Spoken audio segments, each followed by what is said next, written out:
ہے کہ سحری کا وقت تھا، اس طرح کا وقت سحری کا وقت تھا،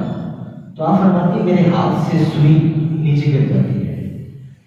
میرے ہاتھ سے سوئی نیچے گرتی ہے۔ آپ فرماتی میں اس سوئی کو ڈھونڈنے میں مشغول ہوتی ہوں، کیونکہ دقت ہوتی ہے اللہ ٹائم اس پر بزرگ سمجھتے ہیں اس چیز کو کہ اس پر روشنی بھی کم ہوتی ہے، سحری کا وقت ہو تو فرماتی مجھے بڑی دقت ہو رہی تھی، سوئی کو باریک سمجھ جاتا ہے اور دیکھنے میں بڑی مشکل ہو رہی تھی۔ آپ فرماتے ہیں کہ اتنے میں اللہ کے معمول میرے حجرے میں تشریف لے آتے ہیں، اللہ کے معمول میرے حجرے مبارک میں تشریف لے آتے ہیں، تو آپ فرماتی ہے کہ آقا علیہ السلام کو سلام کی واللین زلفوں،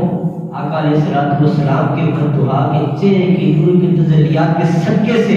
خالق کائنات نے مجھے اپنی رسوئی بھی عطا ہے۔ جب آقا علیہ السلام کی ان نور کی تجلیات کو سیدہ کائنات نے دیکھا تو سرکار نے فرمایا اے عائشہ تم ان نور کی تجلیات کو دیکھ رہی ہو؟ یا رسول اللہ جی بالکل دیکھ رہی ہو۔ فرمایا بروز قیامت ایک شخص ایسا ہوگا جو ان نور کی تجلیات کو دیکھ نہیں پائے گا۔ سیدہ کائنات نے فرمایا یا رسول اللہ وہ کون بدبخت شخص ہے جو نفس کسی کا ہوگا، بیٹا ماں سے باہر نہ ہوگا، بیٹی ماں سے باہر نہیں ہوگی، یا اس پر کون بدبخت شخص ہے جو ان نور کی تجلیات کو دیکھ نہیں پائے گا۔ تو آقا علیہ السلام نے ارشاد فرمایا ہے عائشہ تو سنو، فرمایا جس کے پاس میرا ذکر ہو اور مجھ پر بات نہ پڑے گا بولے کہ ہم ان نور کی تجلیات کو دیکھ نہیں پائے گا۔